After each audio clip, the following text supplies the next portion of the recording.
when I was talking with the backers about, they said, what would it take for us to build a company? I said, two things you're going to have to give and let everyone know what you're doing. You're going to have to give revenue sharing to the guys that fight for you every fiscal year. Two, you're going to have to give insurance to every fighter that fights for you. Period. Not the bullshit saying, oh, we give everyone all the insurance, no one gets insurance, no one's getting the big paydays or nothing, so it's all bullshit. I tell you what you want to hear so that everyone loves me. But me, I don't tell you what you want to hear because I don't need you to love me. So, I'm an unbiased kind of person. I don't care. I'm not getting paid. They don't pay me whatsoever. So, my thing is, you know, it's a public kind of image. You know, the New York Athletic Commission, they don't want us to fight there. But if they knew, and they probably know, but if they knew that the UFC really looked out for all their fighters and went the 110%, went that extra mile for them, they'd probably be a little bit more receptive to working with them because they're like, wow, this is a bunch of good guys that are really helping these young blue-collar men provide a foundation for their family. Believe me, they've got their number crunchers and they got their investigators that go out and search for all this information, bad shit, this bad, this bad. So they know what's going on behind the scenes, in front of the scenes, in the forefront, on the sides. And I'm just saying that there are a lot of companies that are trying to build themselves up. But how can companies become bigger if they keep getting bought out? And then you get bought out and you can't have another company for 3 fucking years? Like a no-compete clause. Competition makes the whole entire thing a better freaking machine.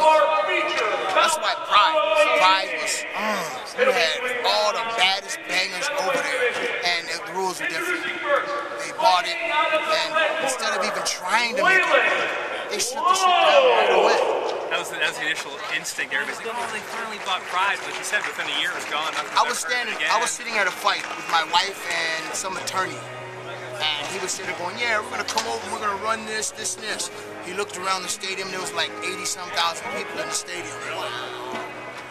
And then you hear, like, this is going to be a record. UFC's never going to break the records that Japan had. They were freaking, I fought in front of 90-some thousand people. You're never breaking that record. But when you shut down these companies, you know, Japan has a great fan base. And you go over there and give them morsels of a fight, but they have a great fan base, and Pride should have never been shut down.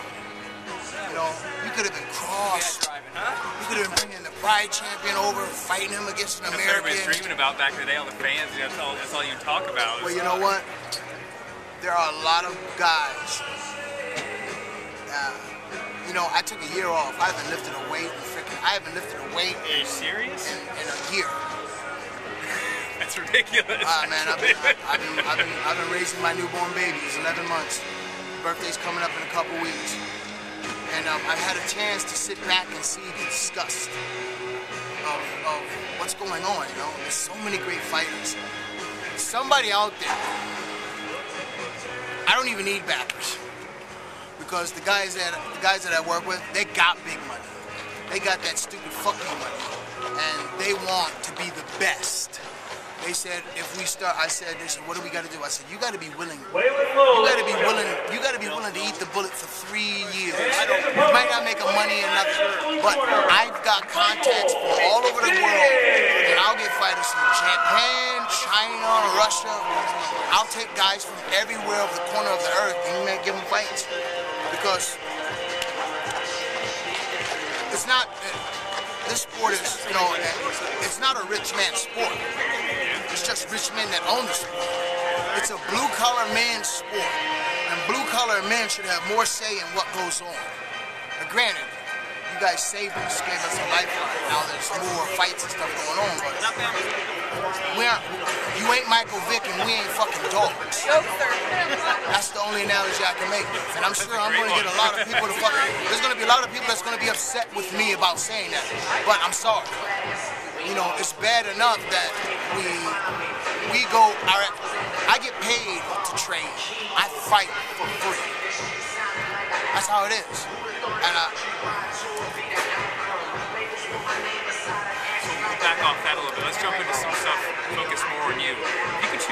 fight from your career you kind of hang your hat on or are most proud of, which fight would you choose? Which fight would you want every fan to see if they could pick one for the round? The Ryu Kawamura fight. Because 3 minutes into the fight, I tore my shoulder. I couldn't even use my left arm at all. So I fought this guy for like 17 more minutes with one arm. And I kept fighting southpaw, and I'm a conventional guy. So that's the fight that I dug down deep and won. So you said a little bit earlier, you kind of like go back to the days where there were no weight classes, that type of thing. If you could fight anyone in any weight class, you just didn't happen to fight over the course of your career, someone who would test your skills against Tito fucking Ortiz. All right. There's no doubt about it. All right, ladies and gentlemen, it is now time for this there used to be a time in my life I didn't care. Introducing first. Trust me when I say this, I still don't care. Like I'm getting hyped now. I need a timeout myself. But there's so many guys that are so phony. Randy Couture is genuine. Chuck Liddell, he's genuine. Dan Henderson, genuine. Tito Ortiz is a fucking pussy. He ain't real. He's so fucking fake. And everyone gives him this accolade. He's nobody. He's never even fought anybody and beat anybody. Who the fuck has he beat? Whenever he fought somebody that was tough, he got ass handed to him. And his opponent. So, He's the guy you want to get. well, first of all, second of all, last of all, he goes out with a bunch of motherfuckers all the time when he's in Vegas. I go out by myself no matter where I go. So eventually, I guarantee you, eventually this fight's going to happen regardless whether it's in a cage or it's in the street. Because that's what I'm going to make happen. So as the fans, huh? What do you mean how's it going to go down? How do you see it going down when it happens? I Whether it see- be in the cage or in the street? How do you Shit, see it? and there ain't a fucking thing he can do to beat me. I'm sorry. You know, I don't know. I got a little too hyped. Maybe I shouldn't have been so disrespectful or something. But I'm sorry. You're real. You're. I mean, not to use the corny ass phrase, keeping it real, but I mean, it's real talk. That's what you're doing. I mean, I I appreciate fucking that. nothing but straight real talk. Yeah. And I don't have any governing body getting ready to sanction me. I don't have anyone getting ready to dock my pay. And ain't nobody and no one can fire me. I've been fired already. You're a dangerous man. I'm a very dangerous man with a voice. Yeah, With absolutely. a voice. So, Absolutely. you know, fighters deserve to have more respect. We deserve to have, it's almost like fighters, we should have our own little fighter union where someone speaks for the fighters. You know? I mean, I'm sorry, if a kid's been training for a long time and his first time in the UFC, he should be getting more than 2 and 2. But because they got the only party in town and that's where everyone wants to get to, everyone's willing to eat it. Most guys are taking up their ass just because they want to be in the fucking thing, and you know, then they don't even pan out, and they're not even going to be in there long anyway. So it's like they wash out because they get. Roy Nelson won the Ultimate Fighter. He has fought nothing but top-ranked fucking fighters since he won. There's so many guys that were in that same house. And they don't fight, they're not fighting Cain, Velasquez, they're not fighting these guys. It's like, why is Roy Nelson being put out there? And he's doing well, he's a champion, period. You know, I'm just, you know, I've literally, for a long time, kept my mouth shut because I wanted to get back in the UFC.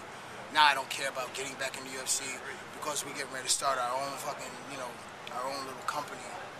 And even if it takes 3 or 4 years, I can guarantee you that we're going to be big. And the reason why we're going to be big is because we got that stupid fuck you money. We will have that stupid money. It's, you know, and, you know, we're going to be about making the fighters without that other side. You know, it's easy to be here in the middle. But if there's nobody sitting around pressing you to be better, to change, to give more respect to the fighters, then why would you even want to? Because they, sitting up here, are saying, screw you, you're fired. Put that thumb on you, get you out the door, everything. Yeah. And I plan on picking up all those guys that they discard, and or anyone, Strike Force or whatever, it doesn't matter. Whoever, if you're a good fighter, I don't care if you got a record or not. Everyone has a right to try and provide for their family.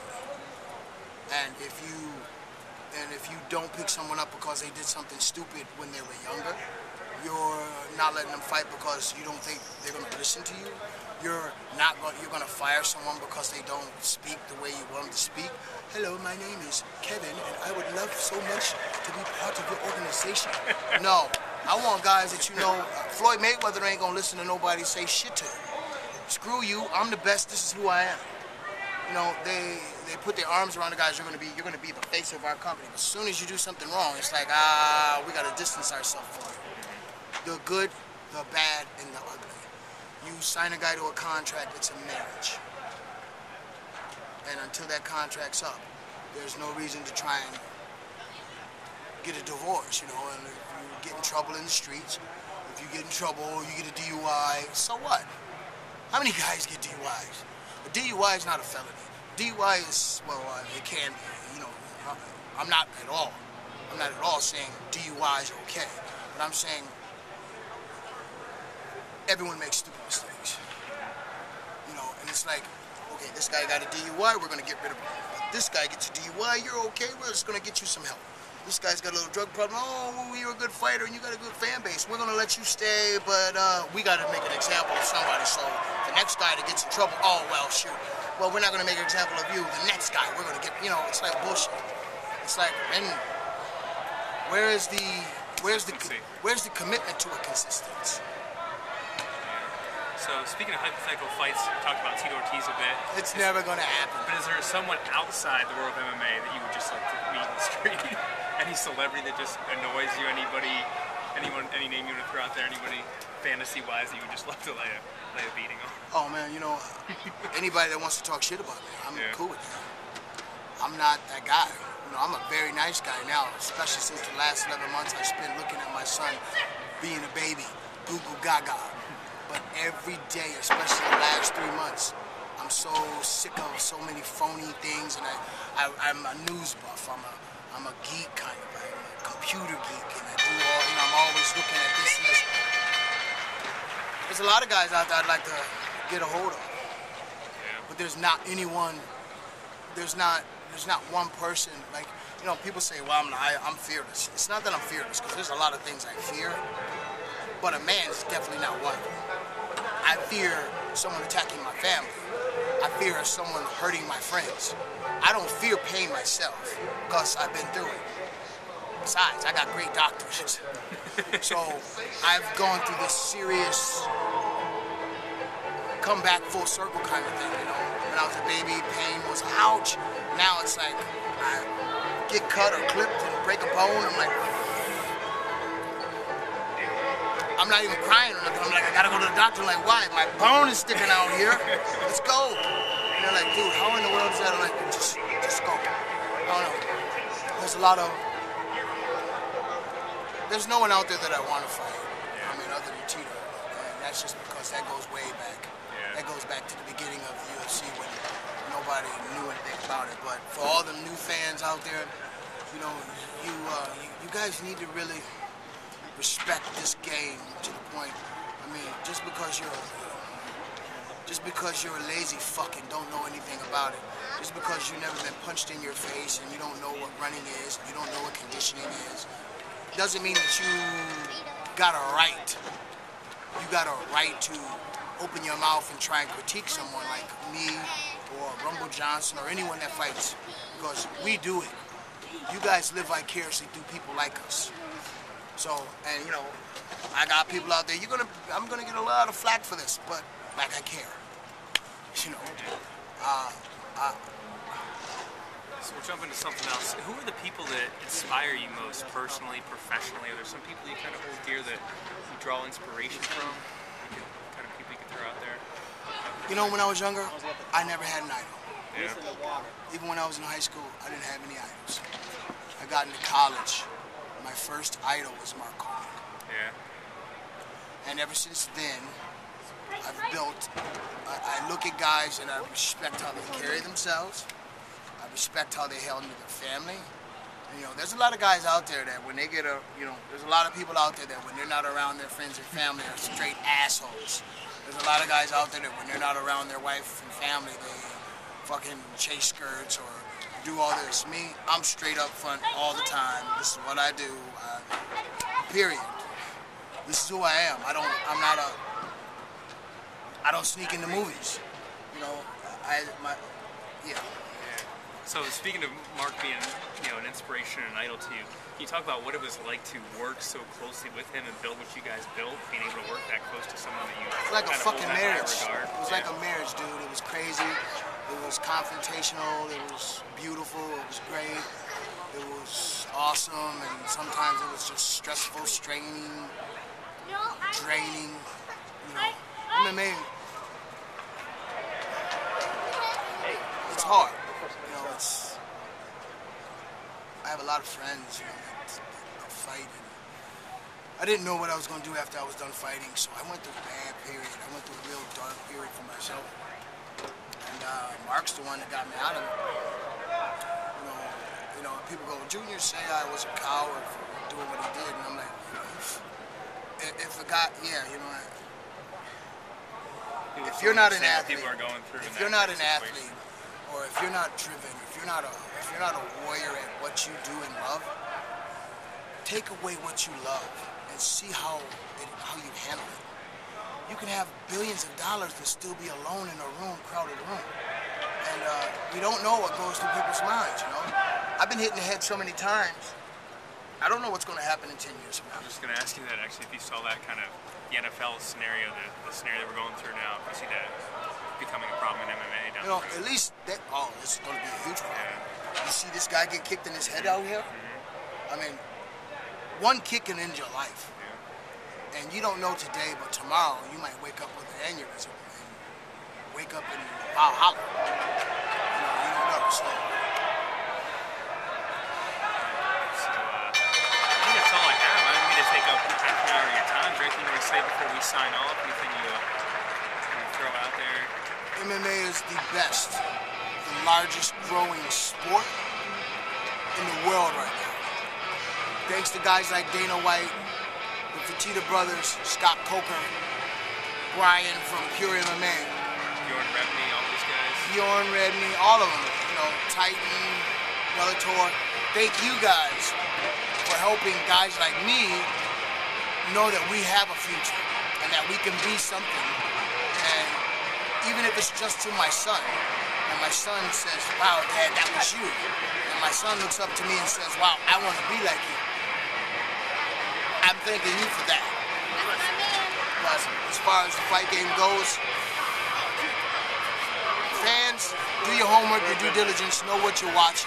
Don't boo just because you don't know, and if you don't know what you're watching, don't boo. Shut your mouth. Drink your beer. One last thing before we sign off. My son Tyson 7, his second year of wrestling, and you were the action figure he wanted to get more than anything else. I think you could say hi to my son Tyson. Tyson, no matter what, my friend, I'm going to make it my life's work to make sure you get an action figure of me. Promise you. Awesome. Tony Reed, Rattling the Cage, Tap Out Magazine. Kevin Randleman Show, Rattle the Cage. So talk soon.